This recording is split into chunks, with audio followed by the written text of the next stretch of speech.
Hello, sir. Hi, good morning.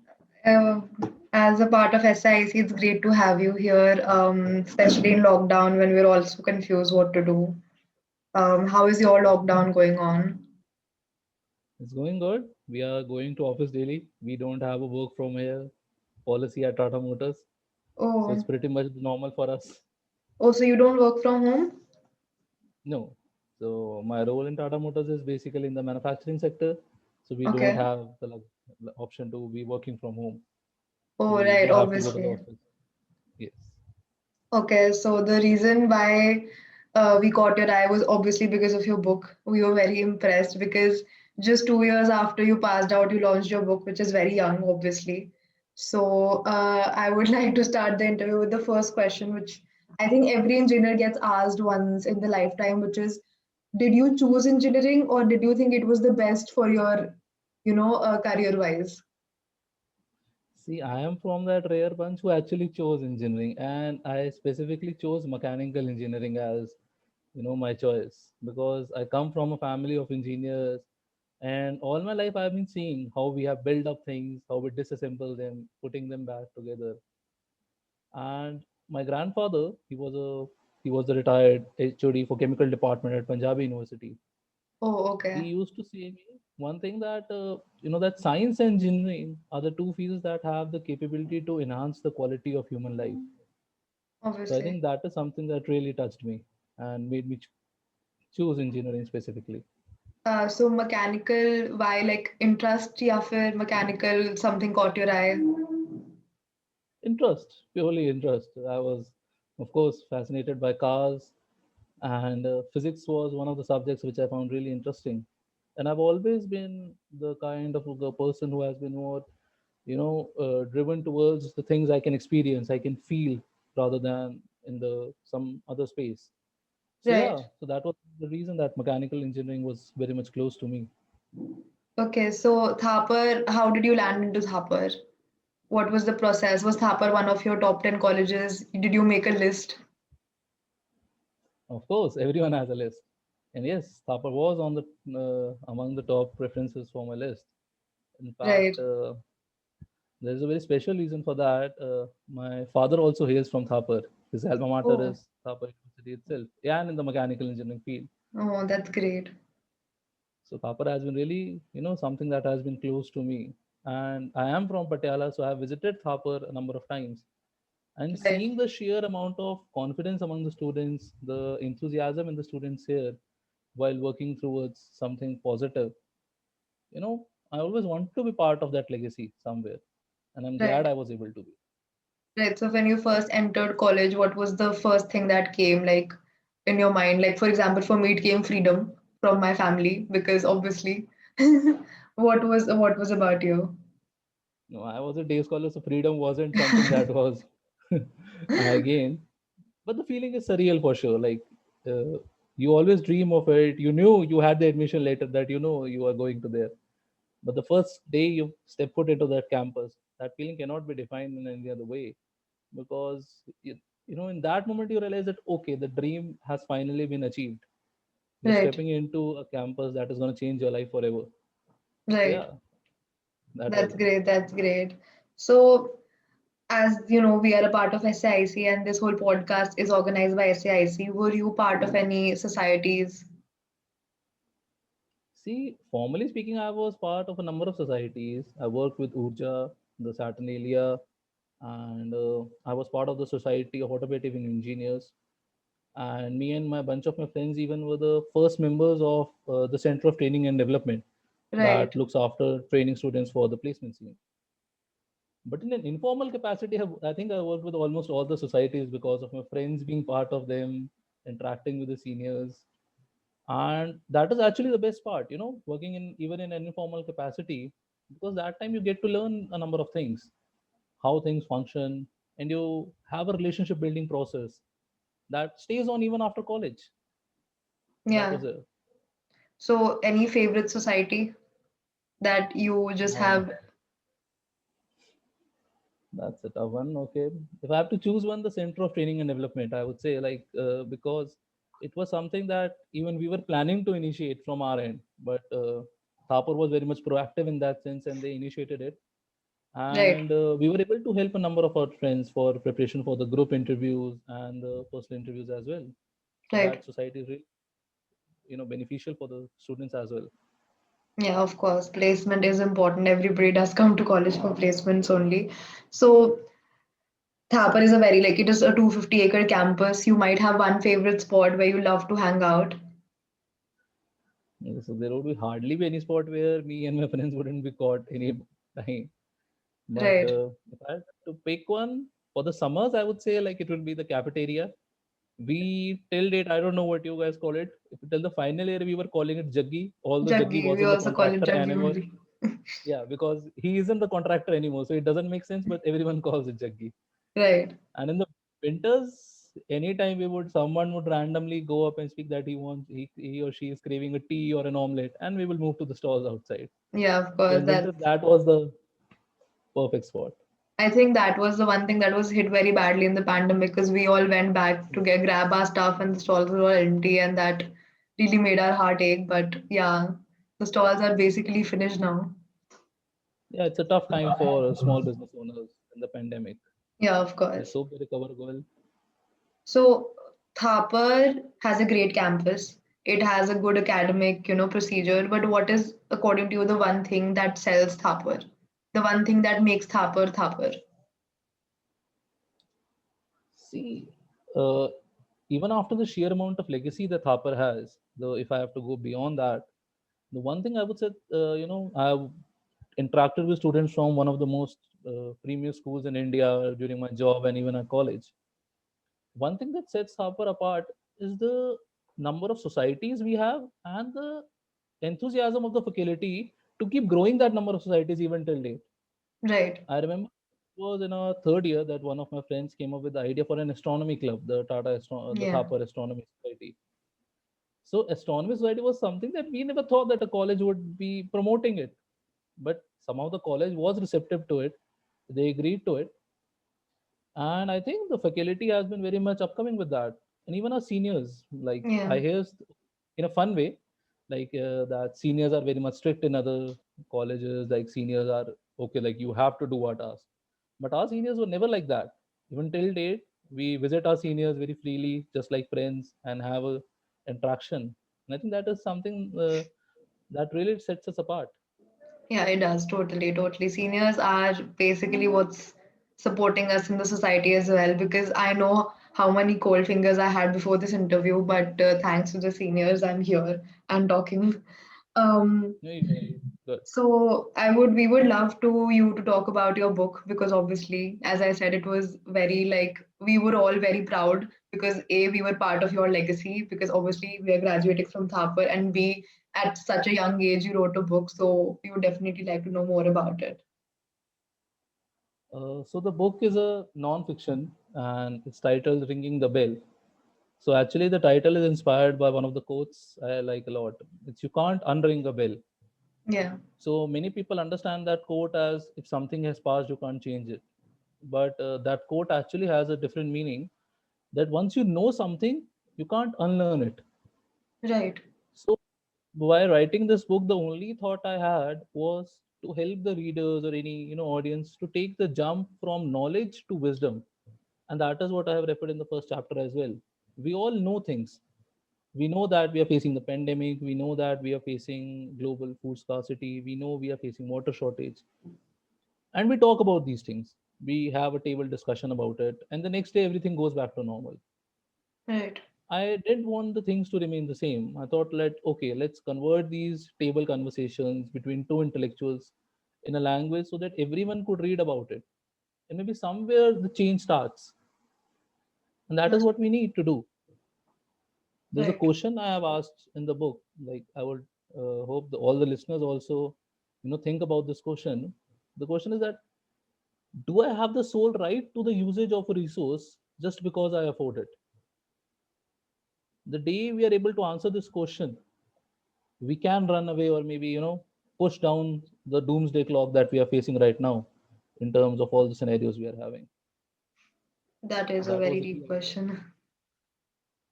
Honestly, me being on the path of social activist, even I don't know so many questions that come into my mind and they are left unanswered most of the time.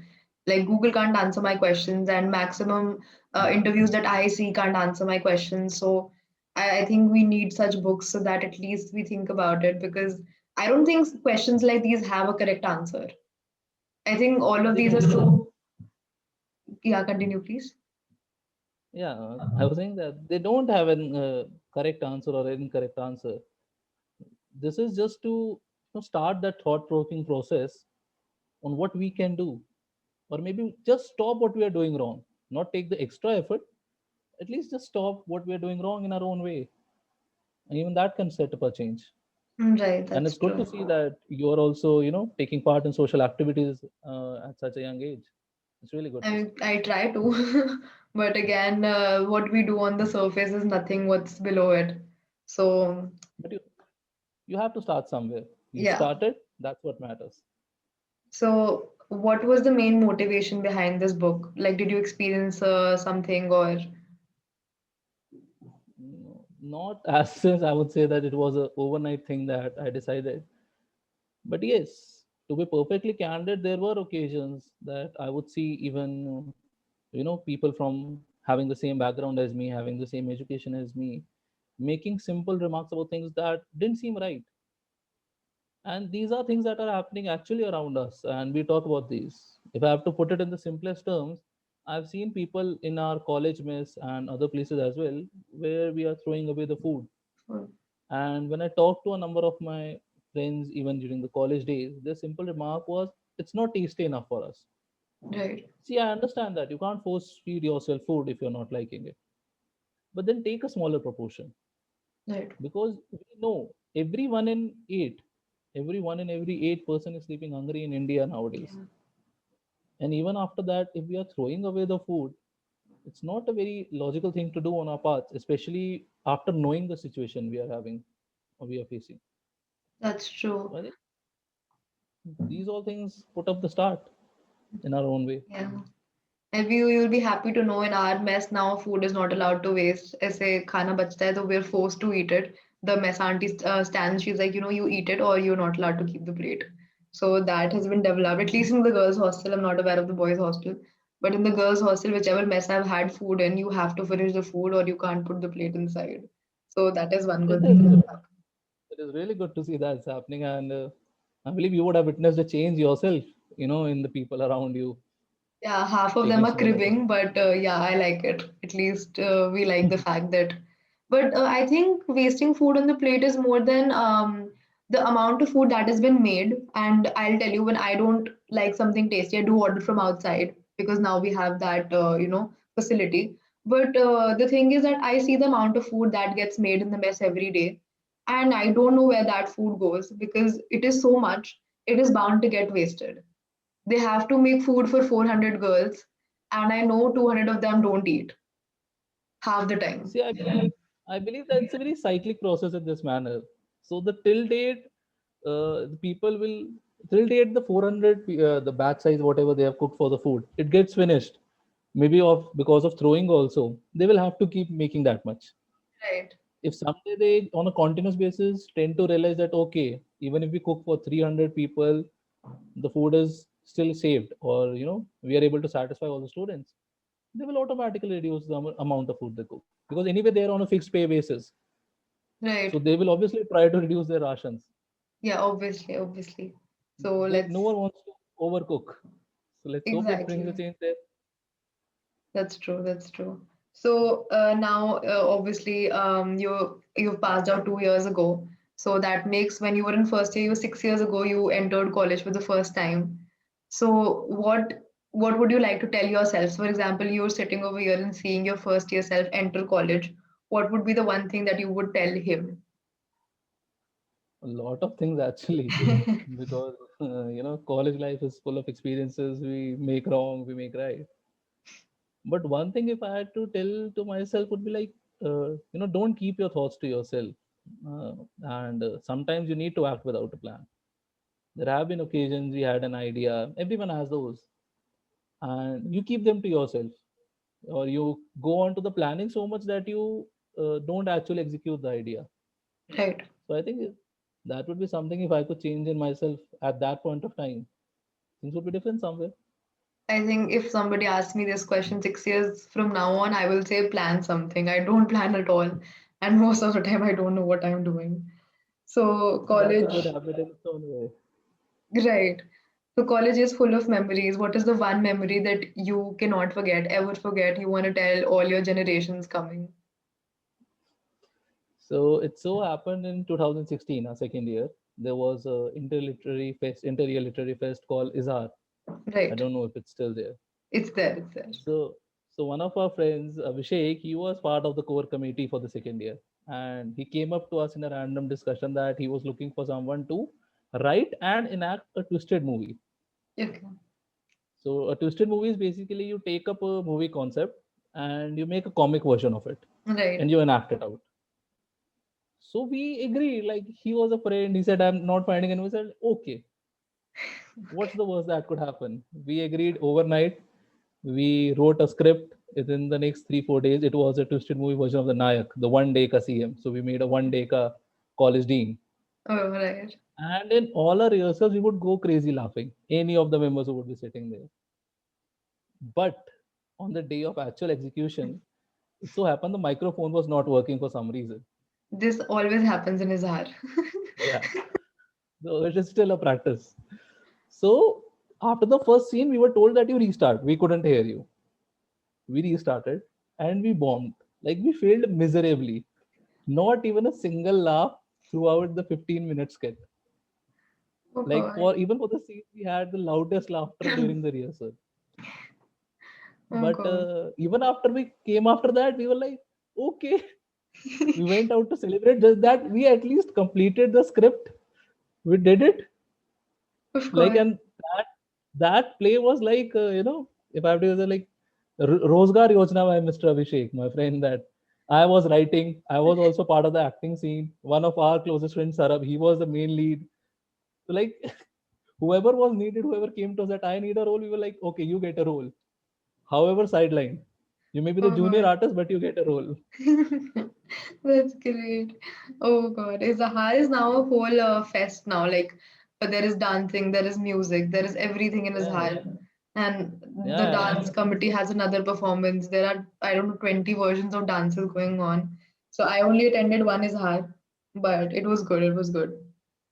Yeah, even our time it was I think 3 days fest, and then there was a Mr. Izar and Miss Izar as well. Yeah, yeah, same. It's there. Now in Saturnalia also there is Miss Saturnalia and Mr. Saturnalia, and La Caminar is there only. So That's nice. So, how do you tell juniors to follow their passion? Like, I know that, for example, I wanted to be a fashion editor, but now I don't see that as an option. Like, I know now I'm going to do an engineer, get a placement, do a job, or get into my family business. I don't see myself going into a fashion editor company soon, or for that matter, ever. So, what would you give an advice for people to follow their passion? See, from a personal experience, I would say that we as individuals have a lot of intellectual curiosity. We have a desire to be better, and hoping that someday we are able to strike a balance between our things. And once we get into a job or education, like a graduation or even a post graduation, we try to find all these things in one place, Right, and that's not necessarily going to happen for everyone, or that's rather very tough to happen in one place.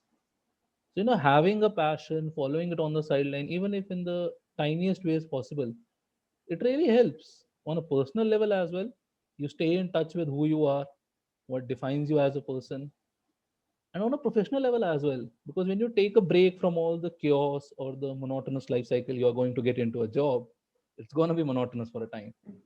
So having a passion or doing it on the sidelines, it helps you unleash your creativeness again, and that helps you professionally as well.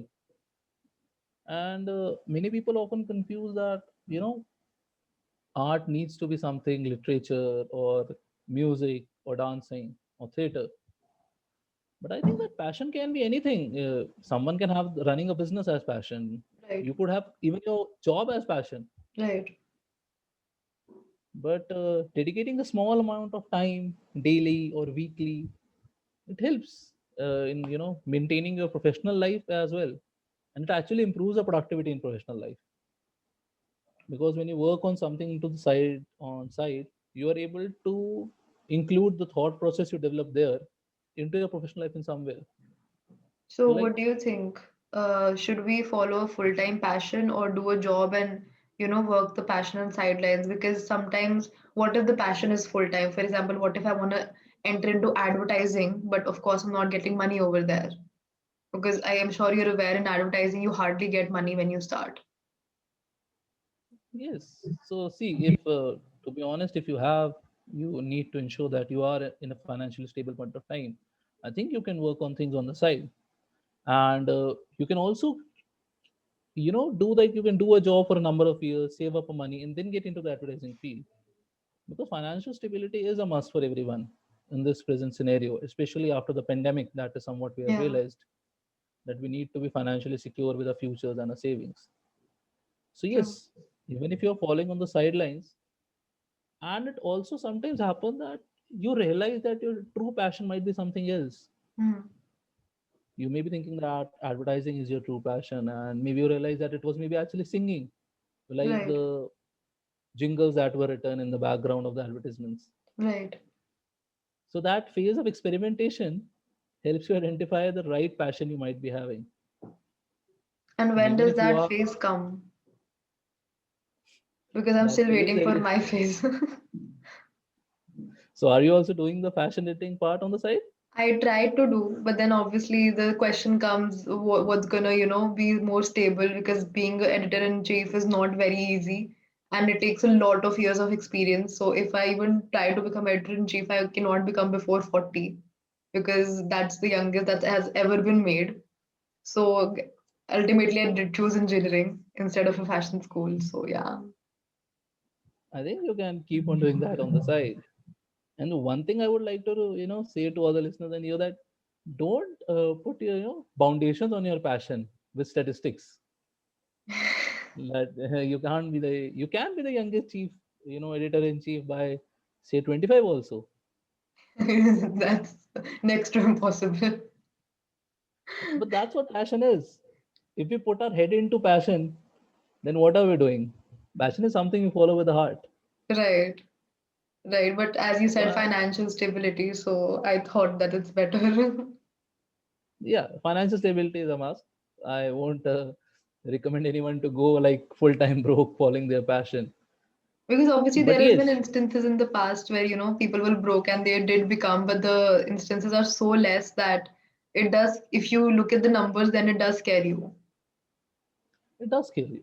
That is why we recommend. That is why we also try to follow it on the sidelines for a time. It lets you experiment with yourself. I can experiment with myself today because I have a job on the sidelines. I can write, I can read, I can stop today writing, maybe because I want to focus more on the work, or my family situation, or any of the stuff that may come up. Right. But you need to keep following it in some way, because the day you totally leave it, then getting onto that road is tougher once you That's leave it, true. and you lose the touch with it. And there's no right time to follow passion. Like, That's true. going by statistics, I don't know if you have heard Chef Elvin. He's a chef, Yeah, master I've, Michelin I've star heard. chef. Yes. Right, I've heard. So he started cooking when he was 40. Yeah, He's a Michelin star chef now. I know, I know. I heard his Even the story. yes, the founder of KFC, he was, I think, in 60s when he started Kentucky Fried Chicken. I was not aware of that, but yeah, there have been instances when they started, very like almost after retirement only, and then they realize what it is. But you So, need to stay in some way. That is right. what I believe. So you just said that obviously you love writing and you wanted to become a mechanical engineer. So which of the two is more close to your heart? I can't choose between the two. They are So, two both equally important to me. so what's your passion and what do you like doing? I hope that I am able to write a book about cars. That's a good answer. That's a very good answer. So, Yeah, what were some of the challenges that you faced in college life? Obviously, college life has a lot of funs, but there are downs as well. So, what were some of the challenges that you faced? See, from the college life aspect, there are challenges that come upon even while working with societies or from education standpoint. Because there came a point in our time also that we got too much into fun and took a break from studies. So that was one of the challenges that you often face because you're in a phase, like you said, freedom. You're in a freedom phase and you want to explore yourself more. So I think that is one of the challenges to maintain the balance between the two things, the fun Right. you are having or the society work you're doing, and make sure that your academics don't suffer at the same time. And how did you like manage academics and fun? Because I cannot ever. This is gonna be my fourth semester now. So I think the only way to set up, ensure that is be attentive in the classes, because I believe that our professors and the faculty have done a great job in ensuring that they teach us the best in the classroom itself. I'll be honest with you, I have studied like rarely during after classrooms, despite the exam periods. But yes, being focused when you are at one place, you need to give your undivided attention at that point of time to that work you're doing. Even Right. after that, if you feel that you lack imbalance, of course you can go on to make a timetable. Instead, the priority is right for a specific period of time. If there are exams, you need to focus on your studies. But if it's the beginning of semester, I think you can relax, take a seat back, and engage in your society's work or doing any sort of activities that you like to do. So right now, because of the pandemic, most obviously all of our classes are on online only and labs also. So I think it's very hard to focus. For example, yesterday we had the manufacturing lab, and manufacturing does excite me too. My dad is also a mechanical engineer, so Oh, nice. so basically it excites me because he tells me about his what he did back in the college. So yesterday they were showing us a video of how it is done, and the FOMO was very real because they were literally just cutting metals, and that excites me. That part of engineering does excite me. So what do you tell, like, how can we improve on that? Because our exams are obviously offline, but all the classes or the evaluations or the sessionals and the vivas are online.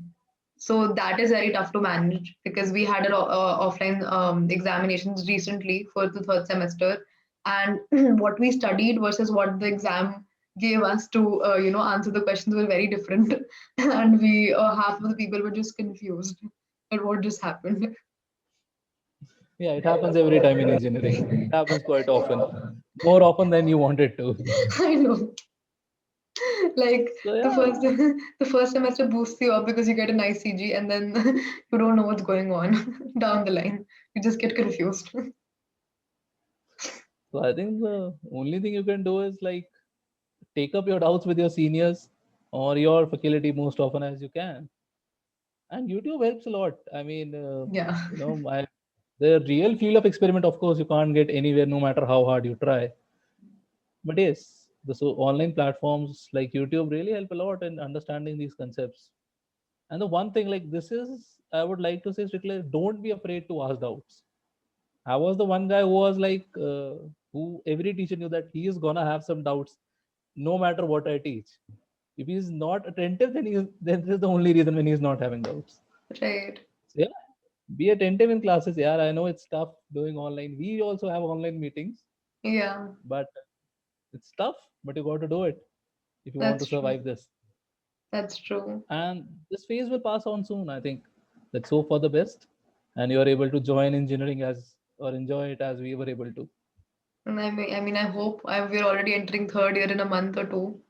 So, and we came back home in first year. So, yeah, I wish I've not experienced half the things in Patiala till now. And do you think I'm sorry, do you think attendance in general should be compulsory? Like Thapar has a 75% attendance policy. Do you think it should be compulsory? I think firstly, all colleges have that. Like we think the Thapar has, so like even IITs and IITs have. And And I ITs think are it's removing and BITS Pilani removed. That's why they have now a 0% attendance policy. BITS Pilani, I think never had. BITS Yeah, never had a attendance policy. Like compulsory attendance. And I think in ITs are now removing. It was in a talk. So do you I think think Thapar it's should? I think somewhere down the line it's needed, like to ensure that people do come to the classes and study a bit. Uh, See, because in college life, peer pressure is a thing. Peer pressure, Yeah. you get into peer pressure and you tend to miss on your classes or engage in activities you don't essentially want to. So, having that one anchor of 75% attendance ensures that, okay, there is going to be some part of my whole life where I will have to compulsorily go and sit in the class. Maybe I don't listen, but that is a separate choice. But I think, yeah, and it has helped a number of students in our batch also, that forcibly going into the classes, and the faculty are very much open to taking up extra classes as well if you miss a class. Right. At least they were in our time. They do take now as well, but the concept of proxy is very relevant there. So the class will have 20 people and the teacher will be looking at least 160 students present. So I have myself faced that. So yeah, it is there, but I would suggest that you go on to the classes, because Right, I know that we don't after study after classes in college. We know from personal experience, it's hardly there any. So yeah, right. yeah, that 6 hours of classes is all your education you're gonna get, and that's what you're coming for. That's true. So go to it willfully rather than receiving a letter at your home and going after that. Most of the days we have 9-hour classes, which is very hectic. We have 3 labs back to back, which is very hectic. But yeah, I do try. But somewhere down the Yeah, line, I get exhausted. we had we had to, like, for I think around 3 semesters continuously, we had our labs at 5 to 7 in the evening. Same. We also have. So yeah, so every one of our colleagues or batchmates are sitting at course and they're calling like, "Where are you?" And we are like, "We are attending a lab. Yeah, You plus we need to have in attend time this at one." 9:30. So when I had labs, I had actually 6 to 8. So when we had a 6 to 8 lab, because there was a clash between, and so for a temporary time, it was 6 to 8 because I think you're not allowed to keep classes after 7. So we had a Hmm. temporary lab after from 6 to 8, and we would literally come out of the lab and just enter into the hostel because we can't do anything. That's See, what we we used have to do. you have an end time at 9:30. At our time, it was for girls. It was 8:30. 7:30. I think Yeah, so 7:30. I think 8:30. Because I remember there were protests going on for increasing of the end time and something. Because one of my Yeah, friends so was in Thapar too. So that's why I yeah, knew. they changed temporarily to 7:30 Right, because of some incidences and ensuring the safety of students, of course. right. So what are the things that you now miss about college? Everything, to be honest. The college life, the graduation itself is like one of the most beautiful phases you can go through. You make friends that are for life. I have friends whom I talk to even on the daily basis. Still, till date, although we are in different cities doing completely different jobs. I'm in a manufacturing industry, some are in consultancy, some are in software, some are following their passion or doing a startup. Yeah, but the very feeling of, I would say, honesty in the college life, because in college life there is no corruption in anyone, so everyone Right, is open to helping each other. We are very much open to the idea of spending time with each other, learning from each other as well. right. So that truthfulness and the idea being free from any adulteration is something that we miss even after college. That's true. And the campus life in general, although I was a day scholar, yes, but I did enjoy the campus life a lot. I used to stay into the college till 8, no Right. matter how soon the classes got over. Even after the classes got 3, I was till 8. So That's yeah, that's that's you do true. enjoy a lot, and the things you learn here, with the societies and interacting with the seniors, they help a lot in the future as well. The relations you make today, they're gonna stay for life. That's true. The ones in job, they're not gonna. They may or may not, but these will stay.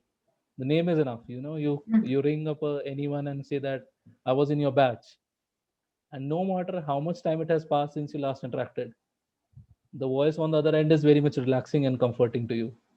Right, So it right. is a nice feel. So how did college, develop you as a person? Like, if you compare yourself from, 2015 to right now, how do you think college has helped you develop? I think the college life, the one thing which essentially it helped me was to realize the gap between theory and practical, not just from the curriculum point of view, but from the co-curricular aspect as well. Of course, from the curriculum point of view, you think that, okay, uh, mechanical engineering is just about cars and designing cars. Then you realize, okay, the power generation concept, the refrigeration, you realize there's too much more to it than what you feel on the superficial level. And from the extracurricular part as well, like in my first event, I was with Uja in hospitality. So the first impression when anyone sees hospital is okay, that your job is to just greet someone and take them inside or guide them to the next person. But when you Right. actually be a part of the society, you realize that it is much more to that. You have to Right. make the preparations. You have to make sure that they are feeling comfortable in the whole scenario. And I think bridging that gap between theory and practical Right. is something that college life does perfectly. Right. I hope it can do that for us too, because we are currently just in theory only. So I hope. I'm I'm quite certain that it will help you Right. in the same way. So what do you think are like some mistakes that everybody should make in a college life so that, we get that experience? I think all the mistakes you make in college life you should make. Like you know, you should try your passion. Like I said, you should at least for once follow your heart. Right. And in college life is the one time that no one is going to stop you from speaking your heart out. Of course, you're gonna have friends that are gonna roast you for any sort of idea you put forward to them. Right. But I am quite certain they are the ones who will stand behind you in those tough times. Of course. So make good friends, make bad friends. Don't be afraid to speak up. I think once you make these mistakes, they are life lessons. Right. So how is it different out in the real world, and how protected were you in your college life, and how are you experiencing the real world right now? See, I can confidently say that for rather almost all the parents who have been, part of my batch, even when we came to our job, we were quite confident in our manner because of how our curriculum has been designed in terms of extra activities and even our education curriculum in general, having mini projects in each semester. We used to have team building in each semester, making different teams and arranging the resources for different projects. Right. And that is something you are going to have in your job as well. There are some gaps, of course. There is a Yeah. hierarchy here. You need to follow a certain level of structure here. But coming from an institute like Thapar, where you are put into a number of random scenarios and told to experiment with yourself, that bridges the gap to a great extent between what you're going to feel in the job as well. So it was one of very encouraging experiences to get into a job post Thapar. Even the placement process was quite well designed, Right. so it was very smooth in general also. So yeah, Right. that, So there was obviously there are tons of questions on the internet about Thapar, and one of the questions was ki there is one experience that you should never miss out on Thapar, which is scrapping a paper and being in the premises of Thapar. Is that true according to you? Does everybody do that?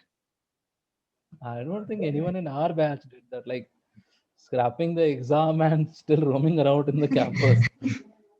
I even after being from mechanical engineering, who is infamous for doing some stuff like this, I don't think we ever did that. We were You quite definitely sensible. don't recommend that. I don't recommend that in any aspect. Okay, Off the all record as well. right. So if you could sum up your whole college life in one movie or in one song, what would that movie or song be? One movie or Yeah. song. I think the movie will have to be Rang De Basanti, other than Yeah, of course. that part. But yeah, because we had friends who were from all different walks of life. We had friends whom we could have an intellectual conversation with, and we had friends who we could, just roast each other all day long, and we would still be friends, and Right. we still are. So that song, Khalbali Hai Khalbali, even from that movie, that is somewhat we relate to because, you put us in any situation, our group, and we would still come out smiling, like the That's Izhar right. event I mentioned. Yeah, yeah. Obviously, definitely. So So great. yeah, So lastly, we have like a very fun rapid fire for you. You can answer the first thing that comes in your mind, and you need to okay. answer obviously very quick. Social life. Attendance. I was a day scholar, so attendance. Manali. Right. G block. Main gate. Elevate. Always. I think Saturnalia. Right. Tough to count out within 10 seconds. Right. My father has always been very much okay. So he was like, आगे से और अच्छा होना चाहिए. So Right. that's pretty much his reaction in every scenario. It's very Same. encouraging and demotivating at the same time. Right, right. Like you don't know what to expect. Yes, so you know just you have to do better, but you don't know is this good enough or not. Right, right, definitely.